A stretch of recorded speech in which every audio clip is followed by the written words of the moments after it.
आज 10 दिन हो गए धक्के खा रही हूँ बीमारी की हालत में। कितना बिल आ गया था? 1,11,000। कभी जनाब में, कभी मैं हूँ हॉस्पिटल, कभी किधर। मुझे झटके लगते हैं दिमाग के। मैं खोकर पैलेस गई, मैं गवर्नर हाउस गई, मैं बैतुल मॉल गई।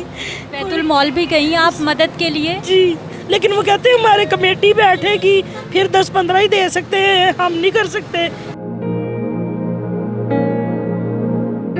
ये मालिक मकान ने जो मेरे पे दावा किया, उन्होंने कहा कि अगर मैं 30 तारीख तक नहीं करती तो मेरे पे कानूनी कार्रवाई करेंगे। इस मुल्क में क्या बड़ा दिखाते हैं वजीर आजम, ये कर रहे हैं वजीर आजम, वो कर रहे हैं मजदूरों के लिए, मजदूरों से धक्के खाते हैं।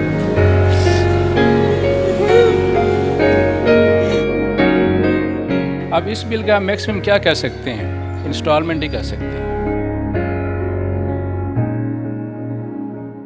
अभी भी मैंने हॉस्पिटल जाने में काफ़ी देर से 1 घंटे से बैठी, मेरी अम्मी अंदर है, अब मेरी दर्द हो रही है, मैं नहीं जा पा रही हूँ हॉस्पिटल। अब वो सुनेंगे तो फिर में, कोई भी नहीं सुन रहा। मैं कितने दिनों से मैं खोकर पैलेस भी गई हूँ, उन्होंने दरखास्त भी लिखे दी है कि जाके आप ये दिखाओ आपका मीटर का कोई इशू है वो क्लियर हो जाएगा, वो अभी तक सुन ही नहीं रहे हैं। मीटर काट लिया है? क्या हुआ क्या है? मीटर कट गया है ना हमारा, तो उस वजह से मैंने सोशल मीडिया पे भी पढ़ी कि बड़े लोग आते हैं इंटरव्यू लेके चले जाते हैं, लेकिन कोई भी मेरी लिए आवाज़ नहीं उठा रहा। मैं कब से आज 10 दिन हो गए धक्के खा रही हूँ बीमारी की हालत में।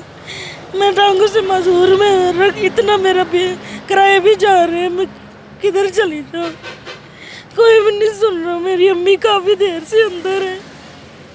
आप यही रहती हैं करीब में? चुंग में रहती हूँ। चुंग में रहती हैं। कितना बिल आ गया था? 1,11,000। कैसे आ गया इतना बिल? मैं बस 2-3 महीने वैसे भी जमा नहीं करवा पाई। मैं हूँ हॉस्पिटल में एडमिट थी, बता रही हूँ, कभी जनाब में, कभी मैं हूँ हॉस्पिटल, कभी किधर। मुझे झटके लगते हैं दिमाग के, कभी वो किधर भेज देते हैं, कभी वो किधर भेज देते हैं, बस अपनी परेशानी में। घर में बच्चे अकेडमी पढ़ते हैं, आधे बच्चे तो वैसे ही छोड़ के चले गए मेरी बीमारी की वजह से। जो चंद बच्चे हैं उनको पढ़ा के घर का गुजारा करती हूँ, तो बस अभी कोई भी नहीं सुन रहा। मैं काफ़ी देर से दर्द में बैठी हुई हूँ, मेरी इतनी तबीयत खराब है, अभी मैंने हॉस्पिटल भी जाना है। चल फिर भी नहीं सकती? नहीं चल सकती। मेरे पापा को कैंसर था, उनकी डेथ हो गई, और मेरा भाई को ना एक्सीडेंट हुआ था रोड पे, 20 साल का था, उसकी ट्राले के नीचे आ गया था, उसकी फ़ौरन डेथ हो गई। अब मुझे समझ नहीं आ रही मैं क्या करूं।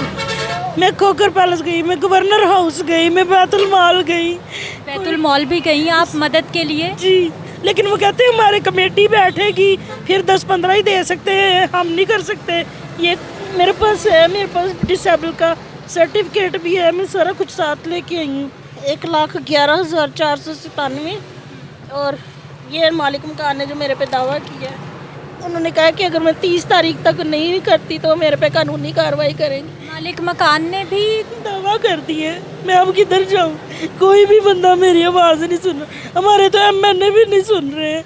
मैं हर जगह पे धक्के खाई जा रही हूँ, कोई भी मुझे जरिया नहीं बन रहा। मैं अब बीमारी की हालत में अपना इलाज करवाऊँ, ये मैं लोगों के घरों में जाके मांगू। तो घर में कौन कौन है? मैं और मेरी अम्मी, बस दोनों हैं? और मेरी एक कज़न रहती है वो मेरे पास, क्योंकि मेरी अम्मी लोगों के घरों में काम करती है ना, जिस वजह से फिर वो मेरी तबीयत पीछे से बिगड़ जाती है, तो पता नहीं चलता फिर मुझे, इसलिए वो उसे पास रखा हुआ है। वो मुझे पानी पूरी पकड़ा देती है पीने के लिए। अभी कितने महीने से बिल अदा नहीं किया था आपने? 4-5 महीने से। मैंने झूठ नहीं बोलूँगी, नहीं हमने किया था, क्योंकि मेरी तबीयत बड़ी ख़राब है। मैं इन दिनों भी मैं मोहल्ले वाले मेरा कभी दवाई मुझे ले देते हैं, कभी कैसे कभी कैसे, ये इस तरह तो मैं घर का गुजारा कर रही हूँ। अब मालिक मकान ने इतनी को टेंशन दे दी हुई है कि 30 तारीख तक अब मैं नहीं करती तो मैं किधर जाऊँगी, कोई समझ नहीं आ रही। आप ही मेरी मदद कर दें, अल्लाह ताला आपको इसका अजर दे दे। मेरी बहन मैंने सबसे मदद मांगी। पहले भी आई है इधर अंदर? मैंने कई दफ़ा आई हूँ, कोई भी नहीं सुन रहा। क्या कहते हैं? वो कहते हैं आगे से जाओ, ये नहीं कम होगा, ऐसे नहीं होगा, अगो जाके स्कैन करवा के ले आओ फलाने को। जो आगे जाते हैं उनके गार्ड्स ही नहीं मिलने देते। किस्तें भी नहीं करके दे रहे? किस्तें करते हैं, लेकिन किस्तें मेरे पास अगर होते तो मैं कहाँ जाती। मेरा 1 लाख बिल है। मैं ये चाहती, मैं ये नहीं कहती कि नहीं, मैं कहती हूँ आधा माफ़ करके जो आधा है ना उसकी किस्तें कर दें, चले वो तो मैं किसी तरीके से कर लूँगी। अम्मी किधर हैं आपकी? अम्मी अंदर ही हैं, अभी काफ़ी देर से अंदर है। चलो इंतज़ार कर लेते हैं। मैं कोशिश करती हूँ, क्योंकि मैं कोशिश कर सकती हूँ कि अगर लेस्को ऑफिस के पास ऐसी कोई फैसिलिटी है, अगर कुछ ख़वातीन के लिए, या जैसे ये वो बता रही हैं कि माजूर है नहीं कर सकती, तो हम रिक्वेस्ट कर सकते हैं, जो मैं ज़रूर अपने तौर पे करने की कोशिश करती हूँ। अगर एसडीओ साहब मुझे मिल जाएँ या फिर एक्सीएन साहब मुझे मिल जाएँ तो मैं ये कोशिश ज़रूर इनके लिए कर सकती हूँ। तो कितने बच्चों को ट्यूशन पढ़ाती हैं घर पे, कितना पहले कमा? मेरे पास 30 बच्चे थे, अभी सिर्फ 4 बच्चे आते हैं पढ़ने। वो मैं बीमार रहती हूँ तो मुझे झटके लगते हैं, तो पास टाइम फिर पेरेंट्स कहते हैं कि हमारे बच्चे नहीं इधर। मालिक मकान को आपने रिक्वेस्ट नहीं की? वो तो आपके हालात जानता है कि आप माँ मैंने बेटी। उनको ये भी कहा था मेरी अम्मी को घर आ लेने दो, अम्मी घर आएंगी फिर आप देख लेना। वो कहते नहीं, उन्होंने ये भी नहीं देखा कि एक मजदूर और एक पेशेंट के साथ हम लोग दावा कर रहे हैं, चलो इसकी अम्मी के पे कर दे या किसी और के, इसके बुला के इसके चाचू पे कर दे या किसी पे, मगर नहीं, उन्होंने मुझे पे ही कर दिया। इस मुल्क में क्या बड़ा दिखाते हैं वज़ीर आज़म, ये कर रहे हैं वज़ीर आज़म, वो कर रहे हैं मजदूरों के लिए, मजदूरों से धक्के खाते हैं।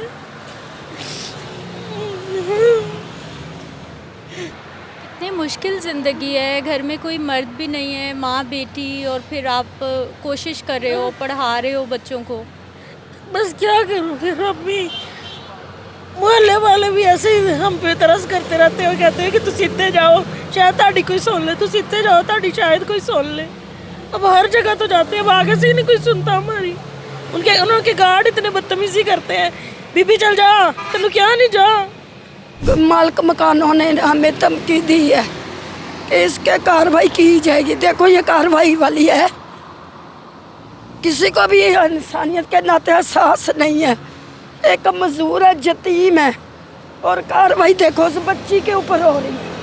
आ जाइए जी, मैं चलती हूँ, मैं कोशिश करती हूँ, आ जाइए, मैं चलती हूँ आपके साथ। कोशिश करती हूँ कि अगर कोई लेस्को के पास, क्योंकि मुझे इस कानून के बारे में पता नहीं है, लेकिन मैं कोशिश कर सकती हूँ कि अगर ऐसा कोई कानून मौजूद है, अगर एसडीओ एक्सीएन साहब के पास कोई अथॉरिटी मौजूद है, तो मैं रिक्वेस्ट ज़रूर करूँगी कि इनके लिए कुछ कर दें, क्योंकि सारा मामला। बच्ची को ऊपर मालिक मकानों ने कार्रवाई किया। तरस नहीं आता इंसानियत के नाते कि वो मजदूर है।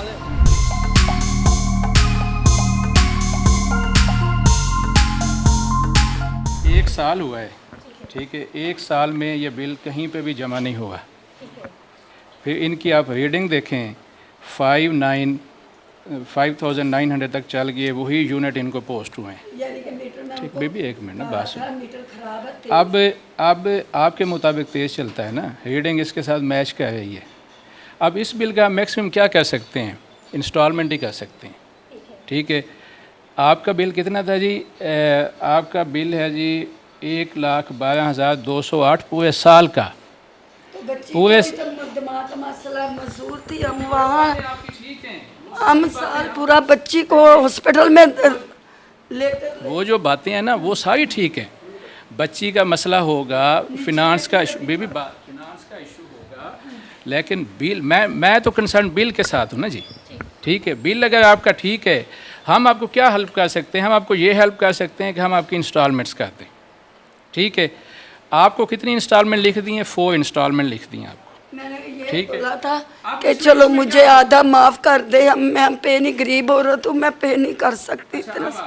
मुझे कानून का नहीं पता, इसीलिए मैं लेके आई हूँ कि जो मैं देखे ना, मेरी बात सुने। अब क्या होगा, 4 इंस्टॉलमेंट बिग फेवर है, ठीक है ना, लेकिन हम इसमें मैक्सिमम क्या कर लेंगे, 1 इंस्टॉलमेंट आपको और कर देते हैं जी, 5 कर देते हैं। जहाँ तक माफ़ी का ताल्लुक है, रीडिंग के मुताबिक जो आपका बिल है, जो NEPRA government of Pakistan rates decide करती है, उसके मुताबिक बिल आना है ना जी। ठीक है, मैं रेट्स डिसाइड करने वाली अथॉरिटी तो नहीं हूँ। हम तो जो रेट्स डिसाइड होते हैं, हम तो ऑपरेटिंग एजेंसी हैं।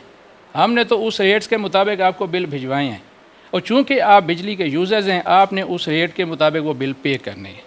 अब मेरी बात सुन लेना, आपकी देखें ना, एसी, अगर हमने इस बात पे बिल भेजने होते ना कि किसने एसी लगाए हैं, किसने फ़ैन लगाए, तो फिर हमें मीटर लगाने की ज़रूरत नहीं थी। अच्छा सर, इस महीने तो हमने सुना था कि बिजली सस्ती हो गई है, 2 महीने का रिलीफ मिला है ना। देखें, वो इनको रिलीफ मिला है, 1,15,571 इनका बिल था। बिल पे भी वाज़े लिखा हुआ है, जिसमें से 4,074 रुपये इनको रिलीफ मिला है। 1,11,497 आपका बैलेंस बिल है। गरीब मैं वही फिर अर्ज़ करूँगा, मैं तो आपके बिजली के बिल के साथ कंसर्न हूँ ना। जो आपका फिनांस का इशू है वो अल्लाह ताला सबके ठीक करे। आपकी बेटी का इशू है, अल्लाह ताला उसे सेहत दे, वो मेरा कंसर्न या मेरी कॉम्पिटेंसी में नहीं आता, मेरी जुरिस्डिक्शन में नहीं है वो सारी चीज़ें। आपका इशू अपनी जगह पे ठीक होगा, लेकिन जो बिजली आपने यूज़ की है, हमने उस बिजली का बिल तो आपसे लेना है। या तो ये होता कि इस बिल में कोई गलती होती, ठीक है, तो हम उसको ठीक कर देते। अब वो ना, मेरी बात सुने, उसके बाद क्या हो सकता है, बिल आपका रीडिंग के मुताबिक हम उसकी इंस्टॉलमेंट 4 इंस्टॉलमेंट आपको एसटीओ साहब ने लिख दी हैं, मैंने काउंटर साइन कर दी हैं, हम 4 के 5 कर लेंगे मैक्सिमम, ये हो सकता है। इससे ज़्यादा वो कह रहे हैं कि आपको 5 किस्तें कर देते हैं, लेकिन वो उनके पास इख्तियार नहीं है कि वो और कुछ करें। मैंने इसको मैम इसको ये बोला था, हमें ना कोई 25-30 हज़ार माफ़ कर दे, बाकी किस्तें कर दे। मैं खुद आपके साथ आई हूँ, अगर उनके इख्तियार में होता है, कैमरा चल रहा है, माइक चल रहा है, मैं रिक्वेस्ट कर रही हूँ, आपको देख रहे हैं, वो क्यों ना करते। अब उनके इख्तियार में नहीं है तो वो क्या करें। अब वो मज़ीद एक और किस्त बढ़ा देते हैं कि आप आहिस्ता आहिस्ता अदा कर लें अपना बिल। ठीक है, लेकिन मैं देखो माँ बेटी हॉस्पिटल से उसको लेकर आई हूँ छुट्टी की, अभी तुम आपने देखी मैं देख के आई हालत देखो उसकी। उसके बाद मैं कब से उसको हॉस्पिटल में छुट्टी लिया, अभी बेटी और रक्षा में बैठी हुई है। घर घर में मैं मिन्नतें करी हूँ, थोड़ा थोड़ा हमें पैसे दे दो। अगर मेरे हस्बैंड होते मैं कभी किसी के घर में ना जाती।